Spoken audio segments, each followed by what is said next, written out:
After being married to John for about a month or two, I definitely started to see a lot of red flags. As quickly as we had fallen in love, it unraveled.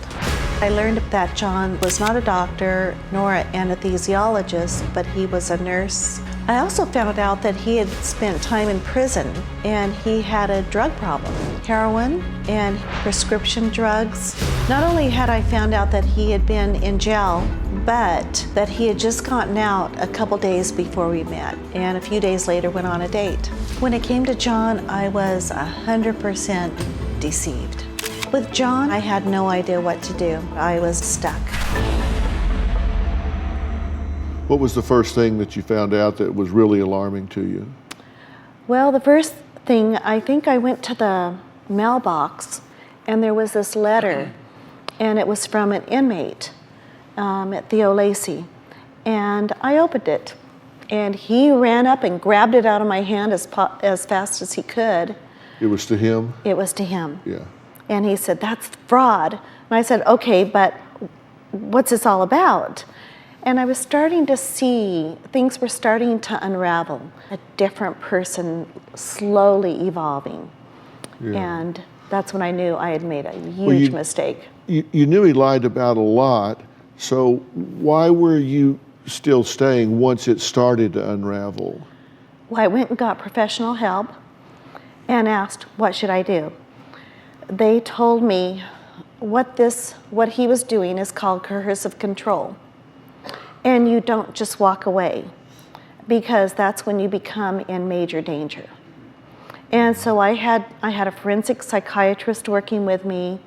I had a private investigator working with me, and they were showing me the steps of preparing myself to leave at one point. So obviously I had to change passwords. I had to move money around. I literally, at one point when I felt it was safe to leave, or at least I couldn't deal with it anymore because he saw what was happening, I left, and I had a dark wig. I moved out of my place, started living in hotels. I would rent rental cars under my assistant's name. I couldn't go to work. It's amazing that you have to actually go on the run in your life. Oh yeah. My wife Robin is one of the most active ambassadors for domestic violence in America. Just returned from Capitol Hill, where she testified before a joint committee. And Robin, talk about the separation assault that Debra's referring to here, because that is a very dangerous time, right?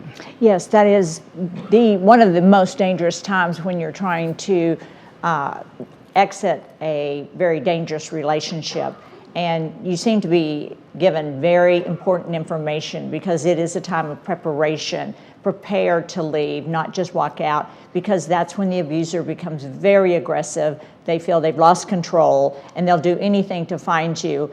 And when they do, a large percentage of the time, I'm going to say over 90% of the time, it ends in death, because they want to continue to have control, and they will until they feel that they have ended your life. So I'm happy to hear that you were given the information to prepare for that, especially when there are young children involved. You always want to have birth certificates. Mm-hmm. You want to have any money that you can start saving. You want to have their favorite toys. You want to have everything you can to make a clean exit and make it at a time when it is the safest and a place to go. And on our Aspire app, it tells all of that information. When you go to whengeorgiasmiled.org, we also list all of the information for preparing the safest time to exit a dangerous relationship. I'm happy that you got out of there. Thank you. Yeah.